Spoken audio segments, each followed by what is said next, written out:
I'm just going to put Grammy Boy on stream the whole time. I mean, I can. Do I own the rights to his likeness? I don't know if he gets a say. So once again, well, either there's nobody here or chat is not working for me. Seems to be a theme. Means I got to bring it up in another window. Okay, let's bring it up in another window. Uh-huh. Yes, he's currently live. We'll get some feedback. Uh-huh. What's up, Hubie? Yeah. So I love when YouTube doesn't work. I think it's my favorite thing. I just really look forward to YouTube not working every week and me having to bring up chat in a separate browser so that it's also off timing wise. I think that's really cool too. I like all of it. I like YouTube not working. It's my favorite thing. Okay. Now I've got chat up in another window. We've got Grammy Boy in his window. I'm dressed appropriately for today. At some point, I want to make a little TikTok about Friday the 13th. So maybe y'all, I think I'll just make it simple. I was just going to be like, duet this video and tell me what your favorite Friday the 13th is. Mine is Jason Goes to Hell. No, that's not true. Mine is Jason Takes Manhattan, because I'm a really big fan of long boat rides. I'll probably say something like that. Duet me and show me your favorite Friday the 13th movie. You know, part 3 actually is my favorite. The only thing I wish, so I'm currently reading that book, Slash of the Titans. It's about the making of, it's not just the making of Freddy versus Jason, it's about the road that led to the Freddy versus Jason that we did get in 2003. All of the drafts that led up to that. I think I have a lot of opinions. I know people like Freddy versus Jason. I hate it with a freaking passion. And guess what? I rewatched it last night and hated it still.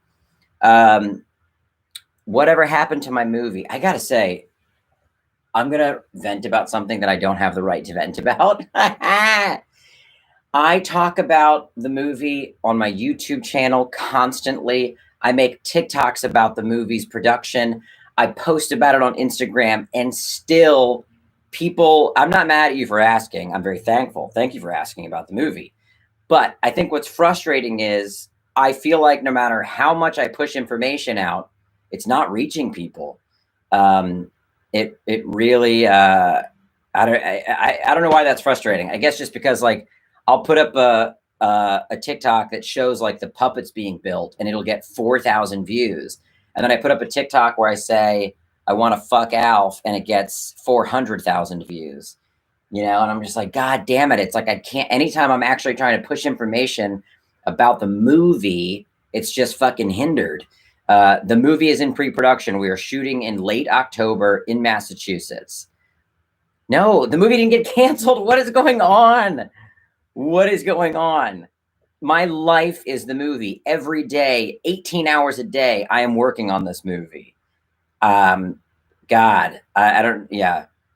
Make a video about making the movie and fucking Alf. You're right. That's the only way forward. Oh, for sure. Oh, the problem is with the chatting and being in another window, it's hard to scroll up. What's your favorite thing to order at Taco Mas? That's a really deep cut. Taco Mas. I know we're gonna get some hot takes. Ken, I know, I see you, that you like Freddy versus Jason. It's just not the movie we were owed, you know? It's just not. That ain't it. I mean, it shouldn't have been directed by an action director. The showdowns are great, cool. Everybody defends the fights, cool. But the story is so weak. And if you've listened to this book, about the we see this, Ken, this is my point. We deserve more than those crumbs. We get to see Freddy fighting Jason twice. So what? So what? Freddy versus Jason should have been more than 2 fight scenes. They should have been more inextricably tethered to each other in their battles, not like most of the movie Jason is killing and then he's put under, and then Freddy finally has full power. And yeah, they relied so heavily on CG in 2003. I mean, but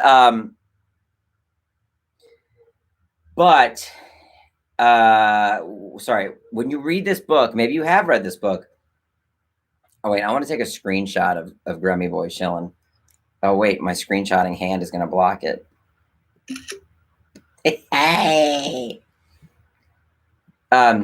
When you read this book, you know, it's wild, all of the different approaches they had, and they had access to. They had so many scripts that were like kind of cool. The only thing I didn't really agree with that made its way into a lot of the scripts was that they tried to say that Freddy was a really big part of Jason's backstory. Even some had Freddy killing Jason as a child. I think that's like too tying them together too much, right? I have not seen Pig. I did watch the new Suicide Squad. I agree. Jason always had more kills than Freddy, so it makes sense that like the bulk of the first act is just like Jason wrecking people. I don't mind the yeah, I'm talking about Slash of the Titans, Anthony. Okay, good question, JB. Is the Delta surge forcing us to pivot production plans?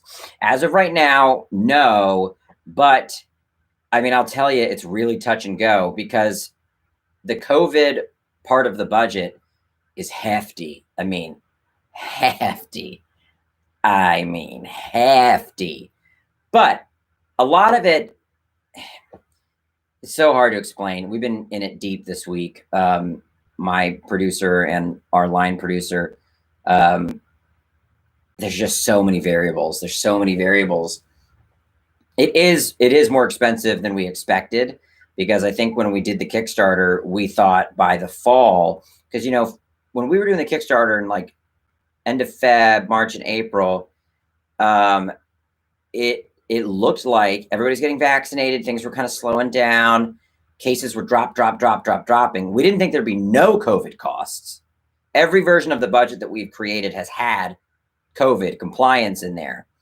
But I think the frightening thing is if an independent production this size were to get shut down for COVID, it could hobble the production. You know, larger productions can shut down and afford to pay everyone and then come back in 4 days or 5 days.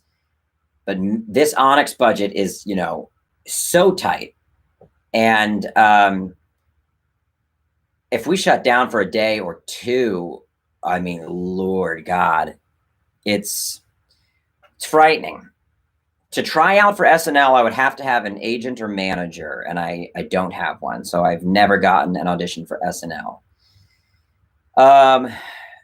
You cannot support the Kickstarter anymore, but you can give to the GoFundMe, which is just kind of like up casually. And oh, here, let me put it into chat, right?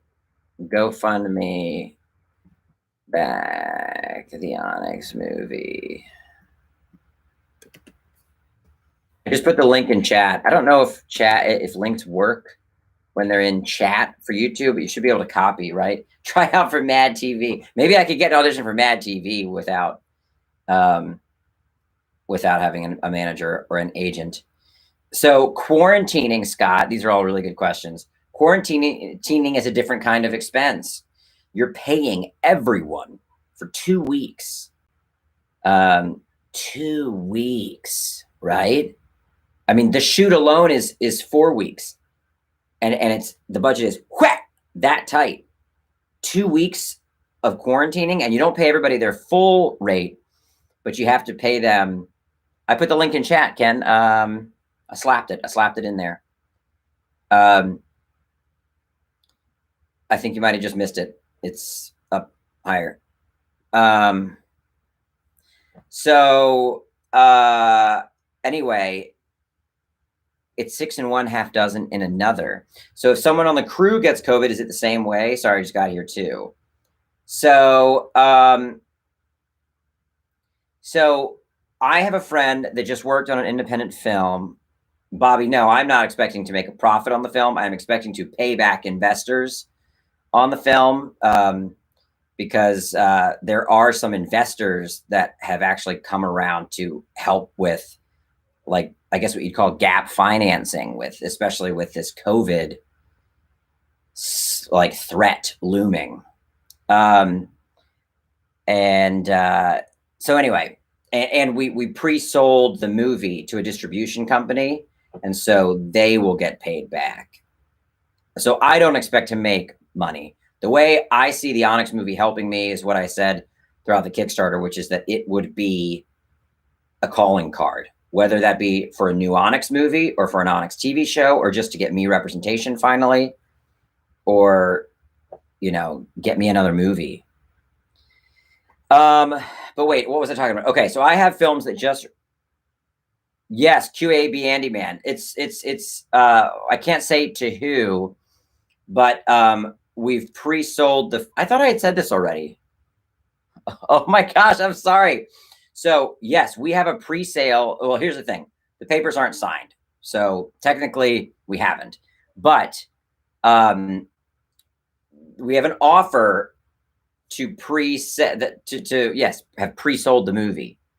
And so this company would then own the distribution rights, and then they would distribute it in North America and then sell to international distributors.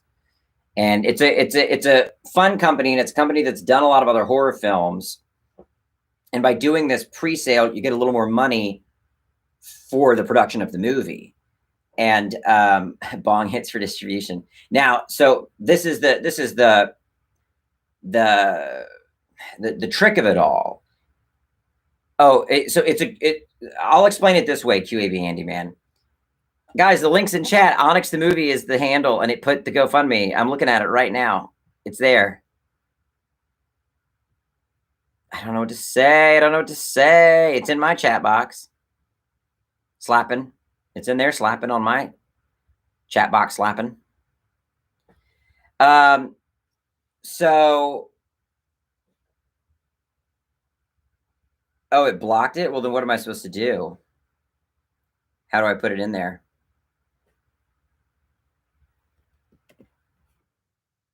It's in there again from my end. So the oh, tweet it. Oh, right. Well, to change the description right now would probably like fuck up. Here, I can put it in the description, actually. It doesn't fuck it up. Okay, it should be in the description if you refresh. Well, so chat's not working in my Chrome, which is where I'm signed in as Bowser Vids. It's working on Safari, which is where I'm signed in as Onyx the movie. So, but I put it in the description. Okay. Don't judge my opinion on the pre-sale. Don't judge that by my countenance right now. I haven't eaten much today because I went from Zoom meeting to Zoom meeting, and then went on my hike, and then sat down and filmed 3 TikToks, and then started this. So I'm just zapped. But here's the like straight take on, first of all, it's a great deal that we have pre-sold this. A pre-sale and a GoFundMe seems oxymoronic. Well, I mean, I don't know what to say. It's just not. The money that we need towards COVID is an overage. I mean, it's an overage, and it's a lot. Let's just say this: the COVID expenses are more than what the GoFundMe is set at. So that's the reality. The advance is also contingent on us finishing the film. So the advance let me go back to the first question, whether or not I think it's a good deal or a bad deal. No, it's not selling. Okay, here's the okay.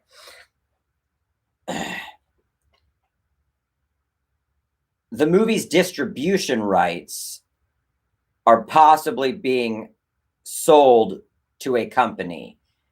The it's not it's an advance though that they recoup. So there's no check like here's the check for the movie.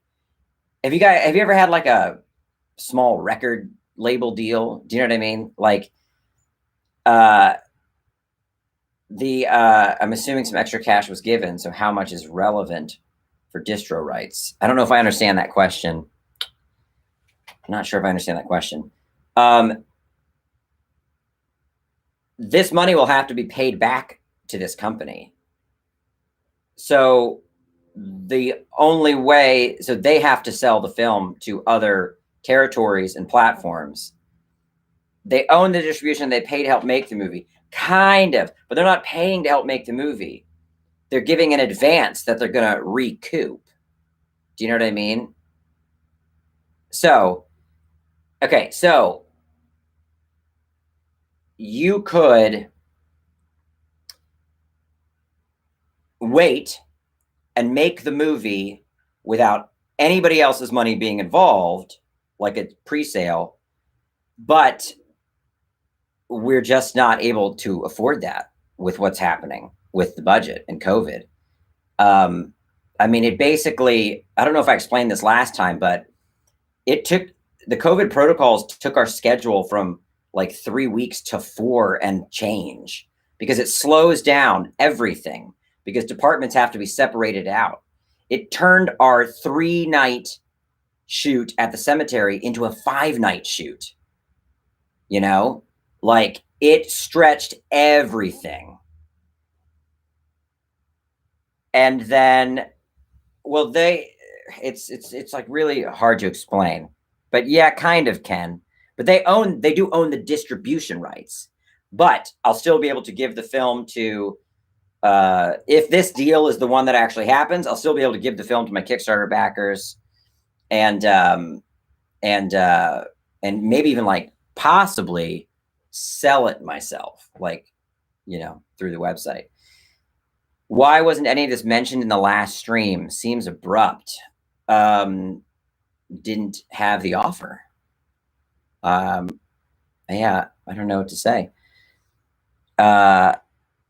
Holy cats, you are live. I mean, like a real. We just got this offer last week. This is like, it's a new thing, and you have to understand, nothing's been signed.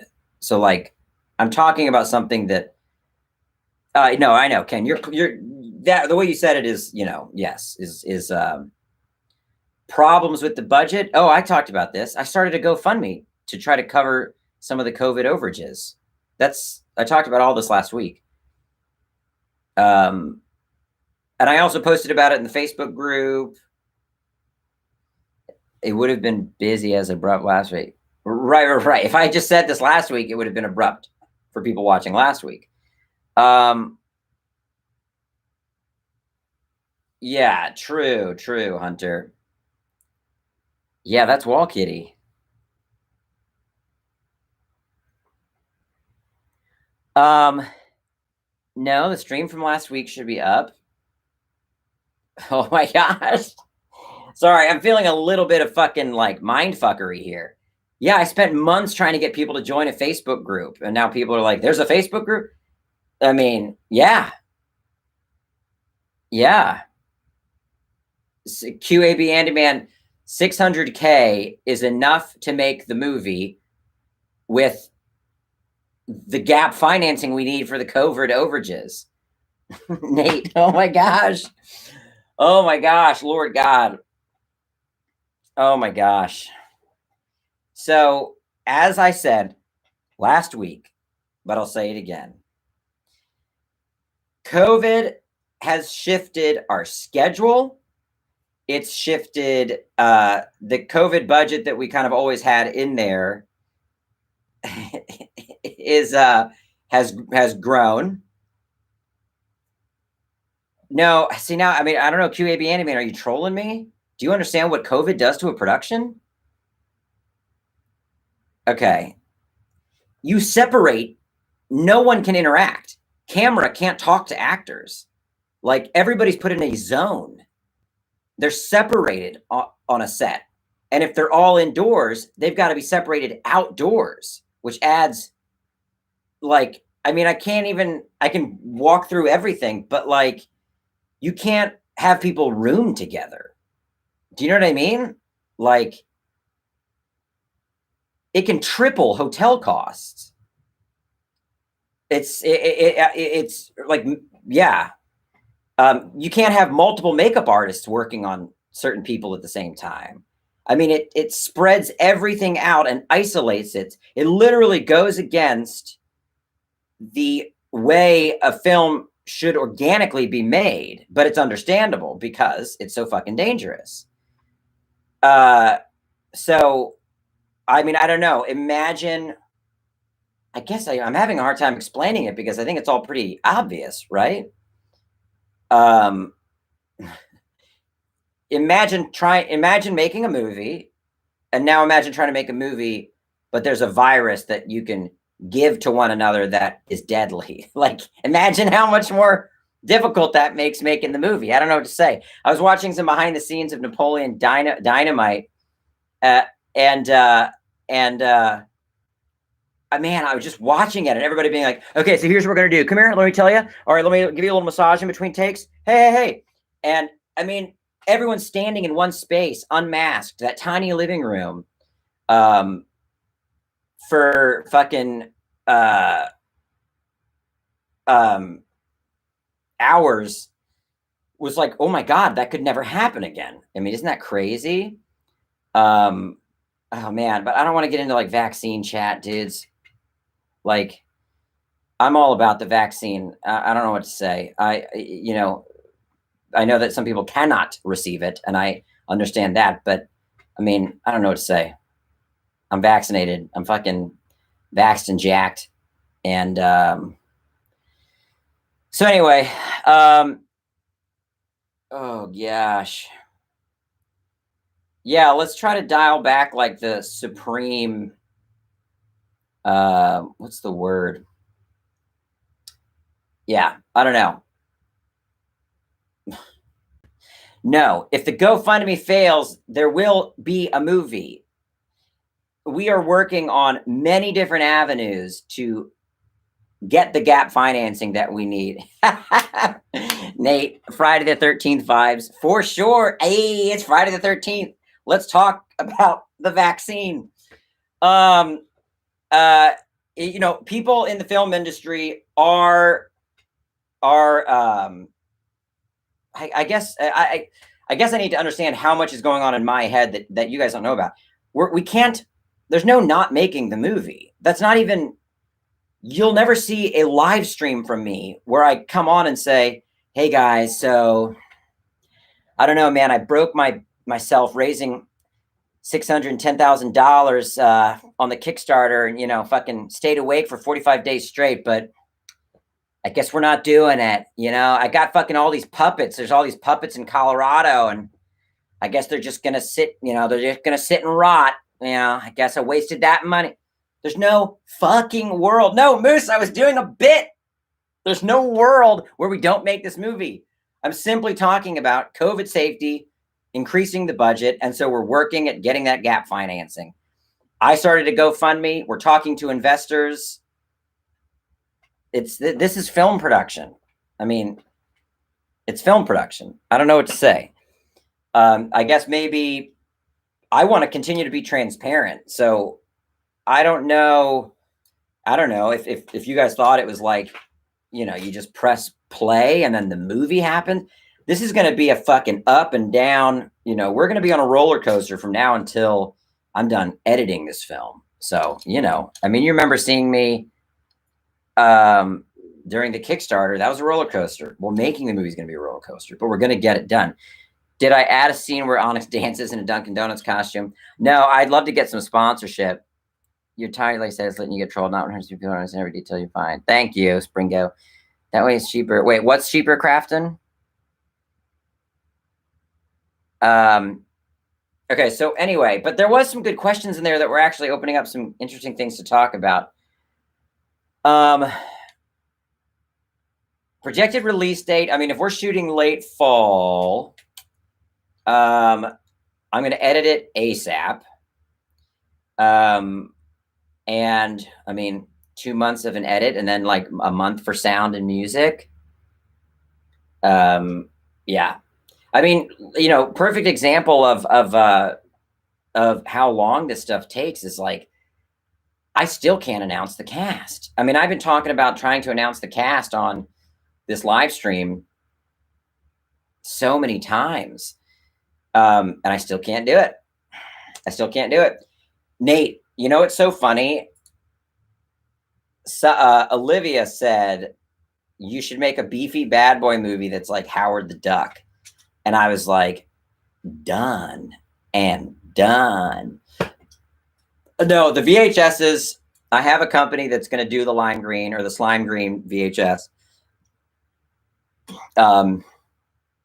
Yeah, that puppet is tight. Look at Grammy Boy. He doesn't even care anymore. Isn't it funny to think that he used to be inside the wall doing exactly that while I was out here doing the Kickstarter and doing all the streams? Yes, Nick Cage passed. You know, I don't know if I can go through everybody that passed, but like, we got a lot of people that have passed.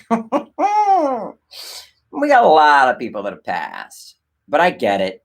It's like, it really boils down to, you're asking people to go to Massachusetts to be cold for 3 or 4 weeks, depending on which role, make scale, you know.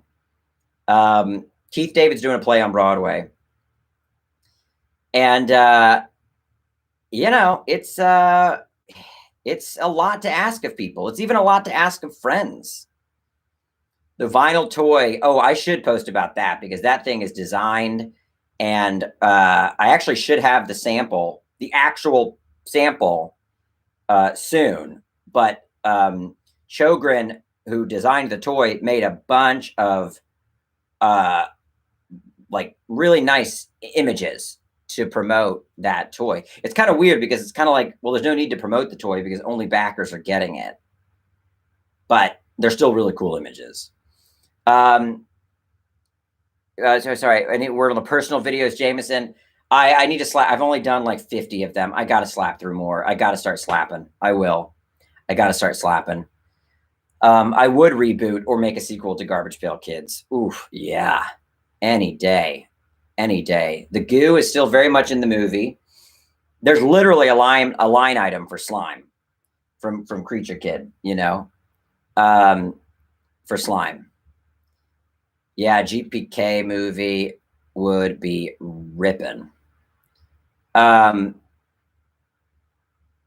were some other questions that were good that I feel like I glossed over because I was like getting caught up in all the Friday the 13th.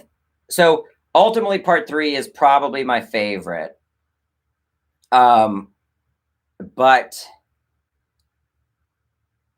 you know, I guess that is my favorite. I don't like the way Jason gets his mask. I never have. And one thing they tried to do in one of the unproduced Freddy vs. Jason movies was they said that his abusive father used to make him wear a hockey mask to hide his deformities. And I thought that was a good idea. That's tight. It's dark, but it's tight. And it would make sense that then, as an adult, like maybe he did that as a kid, but then as he's an adult, he sees it hanging in the, you know, that shed and then wears it because he's like, well, I guess I might as well return to this. Ken, you got Quiplash. Oh yeah, I should do Quiplash. Yeah. Well, Ken, I'm not sure how hard to go on the GoFundMe yet, because to be honest, it's like it gets mixed reaction. Obviously, like you can even see in chat of like, people are like, what do you mean? What? Is there no movie without this? If you could, I want everybody to know as much about what's going on behind the scenes, but then there is a point where I can't show everything yet. Like I'd love to tell you, I'd love to be honest with you about what's holding up actor negotiations. Because as a filmmaker, I would love to know that. But if I talked about that, one of the actors could see this live stream and be like, wow, how unprofessional, you know? I've always been annoyed at film festivals when I've asked a really, really specific question and the filmmakers kind of said, I can't really speak to that. I'm like, come on, dude, give us the info. We're trying to fucking figure out how to make movies ourselves. But I get it. I get it. You can't divulge everything, but I do want to divulge as much as I can. The absinthe that Onyx drinks in the movie will be like in a big bottle, like ornate. You know what I mean?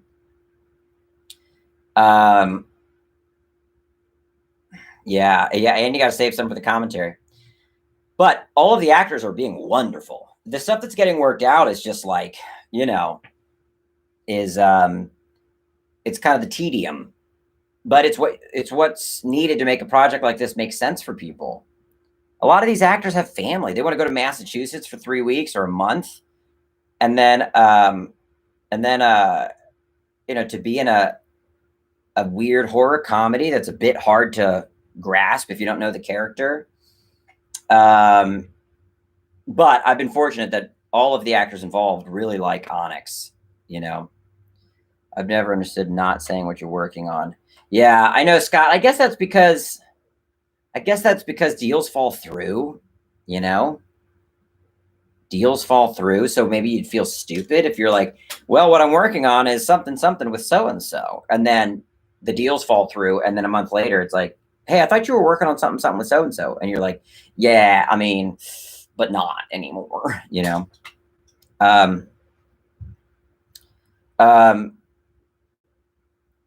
So, Amanda, good question. I mean, indie films. So here's an example. The first schedule, based on my 122-page draft, was a 25-day schedule. And that is considered too beefy for an indie film, especially an indie film under $1 million. So I got the script down to 100 pages, and we've been going back and forth with our line producer this week on what that schedule looks like. Maybe 19 days. Oof. Well, Travis, so that's a good question.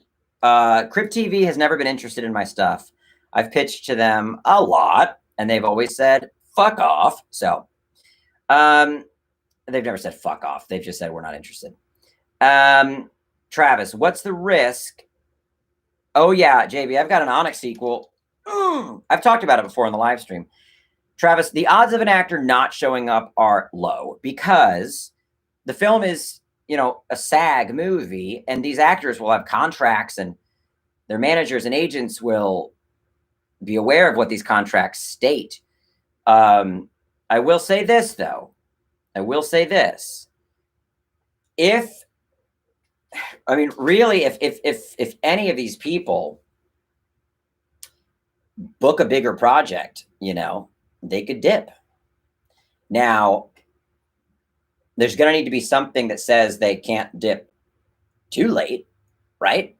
We can't be like heading to Massachusetts and then get a text that so-and-so is out, because I'll vomit and black out from that stress. But it's something I'm thinking about. Just I'll be disappointed in anyone that doesn't try to get this on their distro service. I mean, Andrew Basile makes in a cave with a box of scraps. Thank you, Anthony. Well, a box of scraps and 7,000 people. Yeah, props are being made. All of the specialty prop stuff, you know, the crystals, the talismans, the daggers, all that stuff's being made. Yeah. Did you wash the jersey? No, I'm still wearing the jersey that Molly wore in that sketch. That's funny. The fans en masse will fill in if someone dips. I will need some fans en masse. Yeah, the mansion location, they already have a deposit, but we have not signed the official location agreement. Our lawyer sent it to them. They're reviewing it with their attorney. So Yeah, but I think that'll work out. So Hunter, so the grimoire is actually going to be a book that I purchased from an Etsy seller, and then, but it's like this kind of big black. It's not as ornate, right? But I'm then sending the book to. In fact, what's today's date? I'm supposed to have gotten that book in the mail. Huh. I'm supposed to send the book to the person who's making the talismans and the daggers, and they're adding some 3D printed elements to the front. So yeah, I do have stills. Oh, I'll get my phone. I do have stills of the crystals. They're not fully done, but they're being made. Yeah, faded. That's what they say. They say a page a minute. I gotta say though, I was just listening to an interview with the director of The Empty Man, which we can talk about if you want, and he was saying that it's never a page per minute with his writing. That he wrote a script that was 17 pages long that wound up being 40 minutes long. And I'm like, what? I think mine will shake out to being about a page a minute, or it'll be a little shorter than a page per minute. I think it's possible that 100-page count, I don't think is going to necessarily mean 110-minute movie. I think it could be 90 minutes or so. What's the most exciting thing about pre-production this week? So far, every week, the most exciting thing has been seeing the Creature Kid work progressing. That is the best. That's the best. I mean, it just keeps me so juiced. Because here's the thing. I'll go on a little like complimentary rant, a little positive rant. People have been so responsive to those designs. And I think it's not just because practical effects in general, right? There's movies with practical effects. I think it's specifically the faith in practical effects as characters with personality. That's the thing that's missing, right? You might have a shot in the Tomorrow War of an alien that's practical just for one insert when Chris Pratt punches it in the face or whatever. But gone are the days where we imbue practical creatures, with personalities, right? And I think that's what people are responding to, because they can already see that's the vision that Adam and I have. These characters are going to have personality. They're going to have color. And that I just don't see often. I would argue Psycho Gorman, that there wasn't really much personality to that character. He was just kind of I don't know. I didn't really respond well to Psycho Gorman. Something kind of rubbed me the wrong way. I'm still trying to figure out exactly what it is. Hoggle, exactly. Hoggle, right. That is exactly what we're talking about. That's an example that Adam and I have sent back and forth to each other. Hoggle all day. There will be an after credits teaser, but it's not, well, in the script right now, yeah, there's an after credits teaser for what would be the Onyx sequel, Oh, I'm going to try to take a picture of Grummy Boys. He's sleeping. What a sweet little shreepy boy. He's just a little chilled out shreepy boy. He's just chill. Doesn't he look chill? But the thing is, if I were to get down right now and try to pet him, he would not like it. Any suggestions on how to pet that boy? I think I'll tell you what it is. I can't engage with in movies that have no stakes. And Psycho Gorman there's no stakes. Do you know what I mean? It's a cartoon, which is fine, but something about it doesn't work for me. I need emotional stakes. I need emotional realism, and I need somewhat realistic stakes.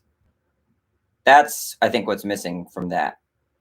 Oh yeah, Andy, he hasn't been in his crate in probably over a month. This dude runs this. He runs this garage. Get him drunk. I mean, I could try to give him pet CBD if he responds to it. Hey, Ken, here's a question for you.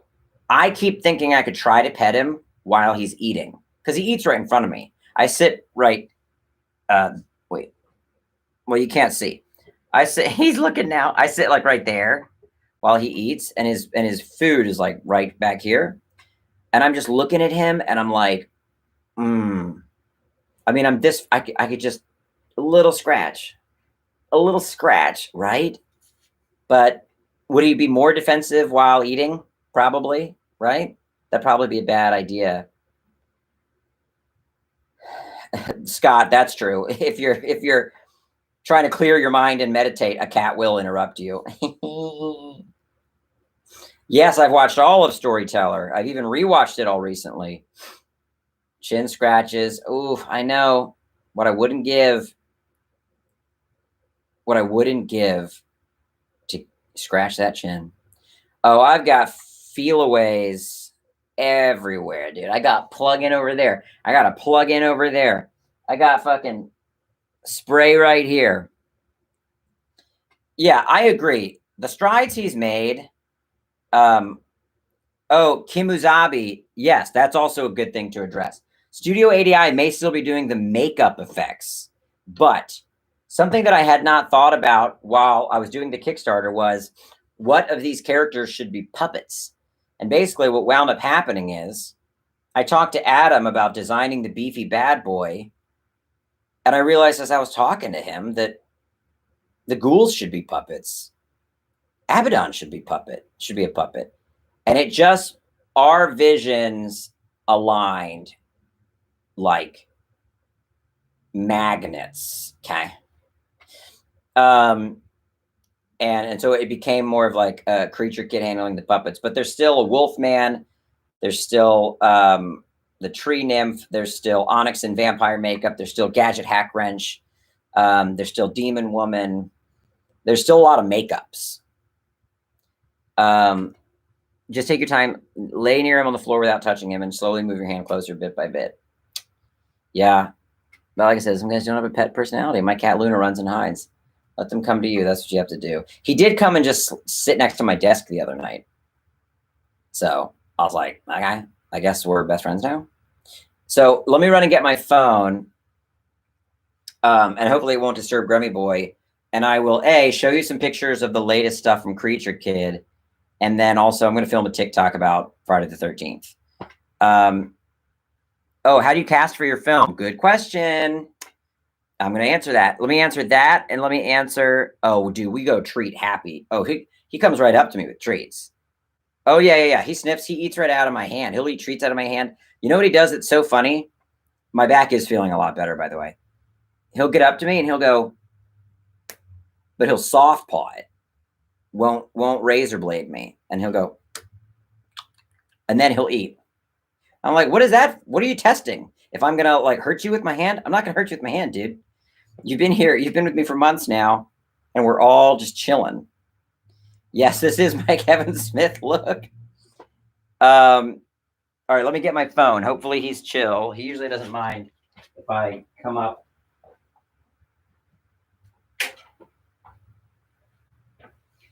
He does get annoyed if I look at him while I'm like getting seated because he doesn't. Oh no, I'm getting a phone call that I can't answer.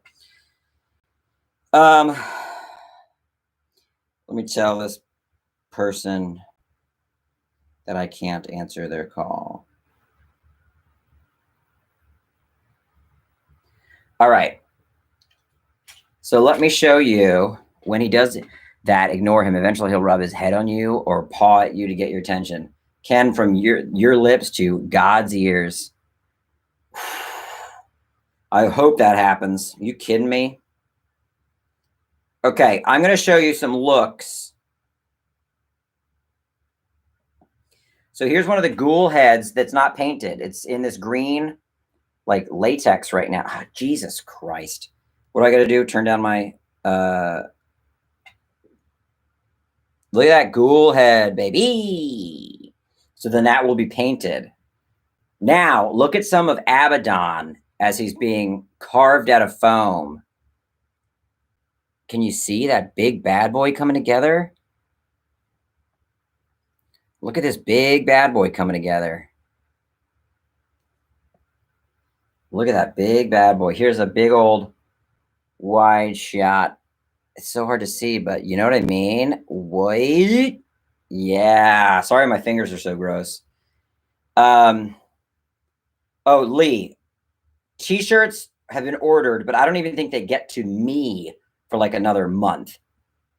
And then I'm shipping them out. Well, two of my friends that are helping with the backer rewards. So that's still probably like a bit out, a little bit far out. Let me see if I have any other. Yeah, I mean that's kind of it. Well, here's a close up of the carve of his face that's coming together. Right. Abaddon does not have a wiener. He does not have a wiener. Yeah, I'm gonna do the personalized videos. I'm gonna do them before the movie. I've got it mapped out how many I have to do a day, and it's going to take some time. Okay, I'm going to make this TikTok about Friday the 13th, right? Man, my TikToks have been bombing lately. Straight bombing. Okay. What do I say on my TikTok? I'll be like,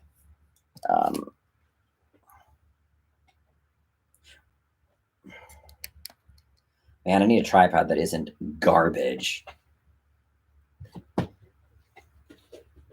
Duet me. What's your favorite Friday the 13th movie? I'll go first. I don't know. Mine's Jason Goes to Hell. Psych. And if that's your answer, fuck you. Right? I'll do that. All right, hold on. I don't know. What's your favorite Friday the 13th movie? Duet me. No, wait.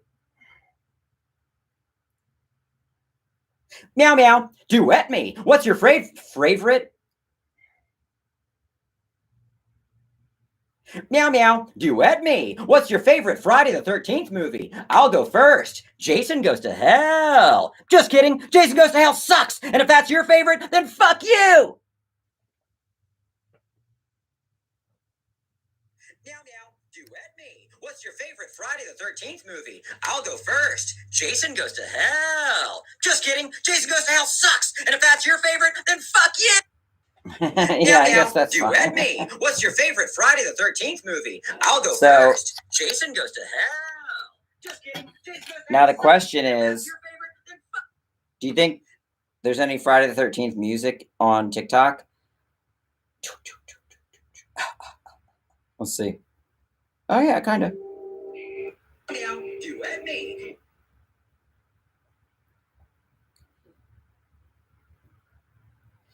Sorry, I know this is always boring when there's a club remix.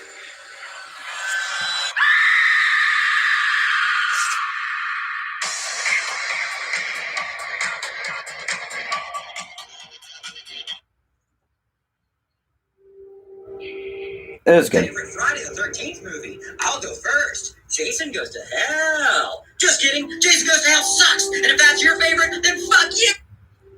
Meow meow. Do it. Okay. Which one is your favorite? FYP. FY page. Friday the 13th.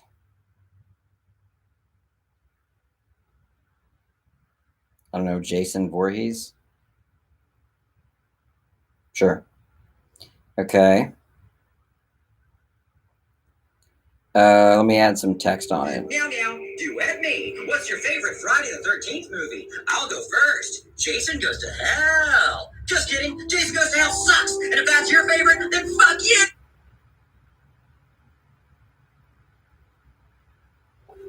Meow, meow. I know this is tedious. What's your favorite Friday the 13th movie? I'll go first. Jason Goes to Hell. Just kidding. Jason Goes to Hell sucks. And if that's your favorite, then fuck you.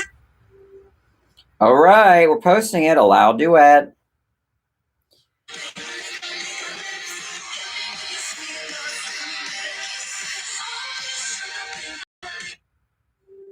Meow meow. Duet What's your favorite Friday the 13th? I'll go first. I'm just watching it one last time. Jason goes to hell. Just kidding. Jason Goes to Hell sucks. And if that's your favorite, then fuck you. Okay. Duke of Funk, brother. Picking up your brother from Bob Hope. What are you gonna do? I mean, take him to. Isn't Slashback still going? Take him to Slashback. What Mystic Museum needs is a really nice bar next door, or they need a bar themselves. That's what Mystic Museum needs. But can you take your bro? Don't take him to Tin Horn Flats. Okay, so what did I miss? About some questions about Friday the 13th. Ooh, Crystal Lake Memories was that documentary. Ken, you think Kane Hodder is overrated? I'll tell you this. I don't think he's overrated, but I do think Kane took an ownership over the character that might be a little unwarranted. Like I listened to, well, it's the same book actually about Freddy versus Jason. And for some reason they were talking about the Alien franchise. And there was an interview where Sigourney Weaver kind of said like, you can't have Alien without Ripley type of thing. And I was like, I mean, actually, I don't know what I think about that.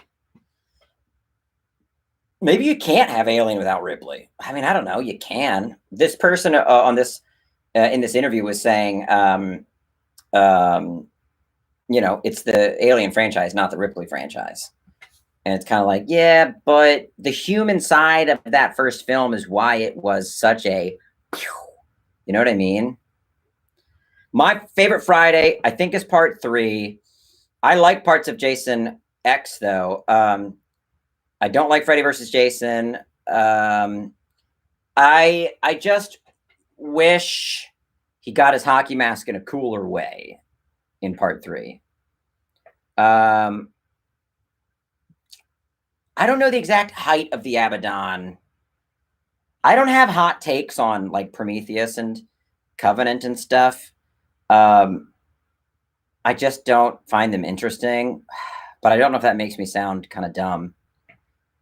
You know, it might make me sound a little dumb, but have never watched Bubba Hotep, even though I just listened to the Don Coscarelli book.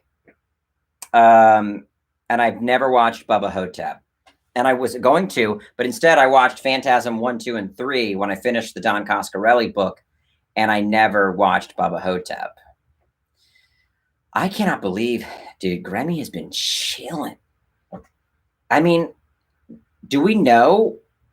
Think about the era we're living in. Do you remember this guy having to be coaxed to come out of the walls? And now he's chilling.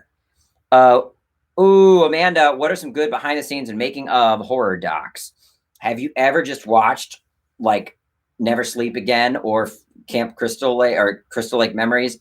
They are long as shit, and they are real in depth about the making of those films. Also, In Search of Darkness and In Search of Darkness 2. But I will say, they don't show a lot of like, I don't know, and this is another COVID thing, but like, I want the making of the Onyx film documented, you know? But that adds somebody to the set. But we may have a videographer that's covering the puppets, and maybe they can just kind of film even more. But it's like stuff like that. I mean, you can't just have random people popping by, you know, sets locked down. Ooh, the making of Return of the Living Dead. I don't think I've ever watched that. More Brains. I watched all of the Fear Street movies. I enjoyed them. And then I listened to an interview with Lee Janiak, and she seems awesome. But I do like Kane Hodder's build for Jason, you know? Oh, my hot take on Empty Man was that it wasn't as tight as everyone was saying it was. I get why everybody says it's tight. Don't get me wrong. Everything that people loved about it, I also loved. But I can't believe anyone thinks that movie stuck its landing. And I can't believe anybody thinks that movie needed to be 2 hours and 20 minutes long from the guy that wrote a 122-page draft of an Onyx movie.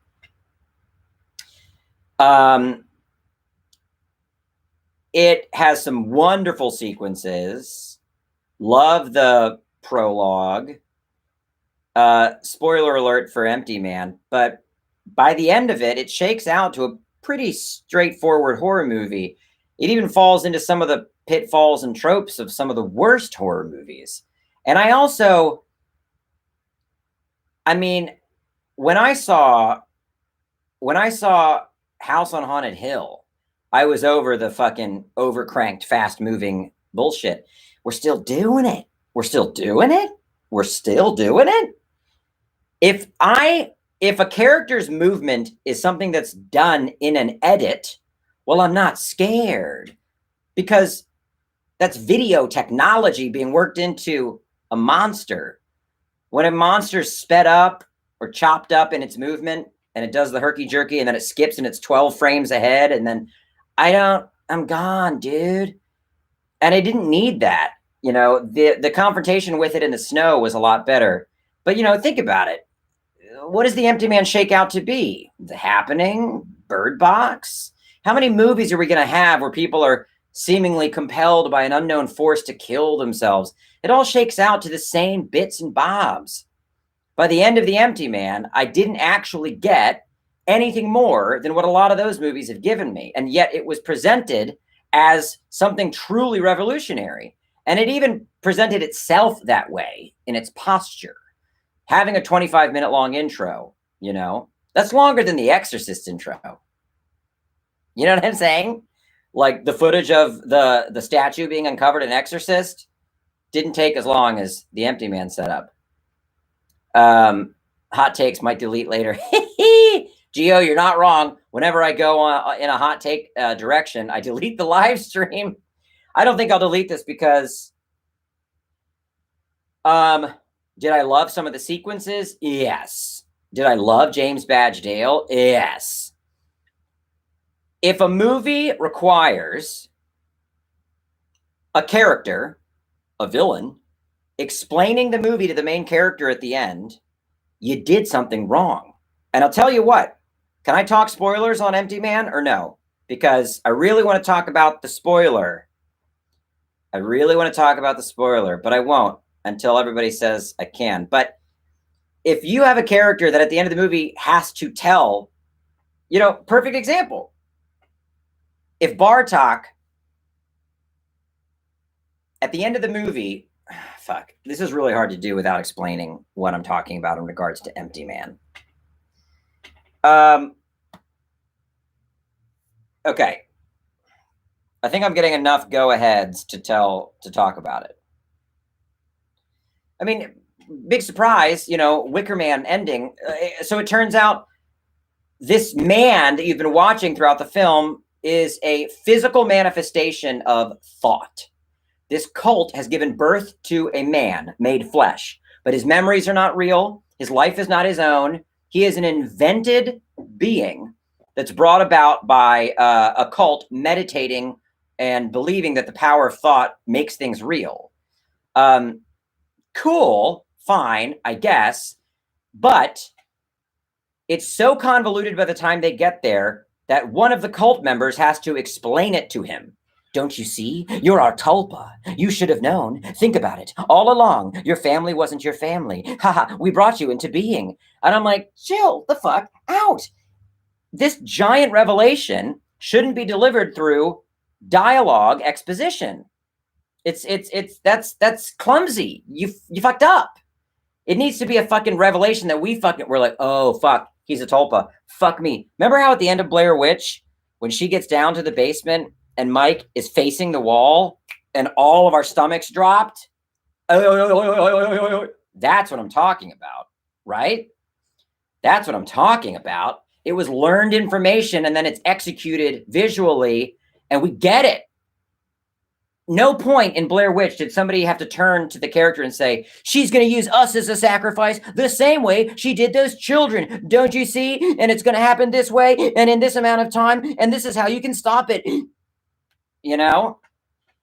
Just by the time he was writhing around on the floor of the hospital and that little girl was telling him the whole movie, you know, Vale, totally. Vale, not only did we not need the flashbacks to know that he had imagined his relationship in Joker, we also didn't need the flashbacks of his abuse in the folder. And everything should have remained more vague, you know? Anyway, the scene with everybody circling the fire is tight. The mood is tight. Hey, I started The Empty Man at 2 a.m. and I watched the whole thing. So the movie kept me engaged, but it doesn't stick the landing. And so for all of its kind of grandeur, it doesn't stick the landing. And I think that's a problem. Oh, and this is the funny thing, right? As I watched it, I was like, I don't think he was the Tulpa in other drafts. Like, I feel like you're exactly right, Super Cam. And that's a really, you know, what's the word? Like, that's a good example in this scenario, right? So if your mythology is too convoluted, you can't do visual payoffs like that. Like the mythology in Sixth Sense was pretty streamlined. Just a couple things that we had to put together that then Bruce Willis could put together to realize he was a ghost. So I watched The Empty Man and I thought, I don't think he was the Tulpa in every draft. This seems like a rewrite and a surgical one. And then I listened to a podcast with the writer and director, and he said it wasn't until the 5th draft that he decided to make James Badge Dale's character the Tulpa. And he said it required a lot of rewriting. It created a lot of problems. And I had to get really surgical, but I think I did it. And that's how the movie felt to me while watching it. Once it's decided that he's the Tulpa, it's real messy trying to make sense of the last 2 hours and 10 minutes. A lot of stuff now doesn't line up. And I don't think the rewrite fully healed all of those problems. Oh, shit. It's already 7 o'clock. I'm supposed to go and watch a movie. Every Friday, I go to a friend's house and watch a movie. We did it over the pandemic, and we do it now. Well, we did it over the pandemic over Zoom, and then we started doing it at their house. So anyway, didn't mean to go on and on and on about The Empty Man. Jeez. Oh, nice, Jameson. He will get his video, though. Your son will get his video. Okay, what movie tonight? I think we're watching this Todd Haynes movie called Safe. Never seen it. All right. I hate to end on me ranting about Empty Man, but sorry. Okay. Well, say goodnight to Grammy Boy, everybody. He's just a sweet boy. What do you want from him? All right. Thanks for suffering through all of my rants. I'll see you next week. Hunter, go watch Hubie Halloween. All right. Talk to you later. Thanks, everyone.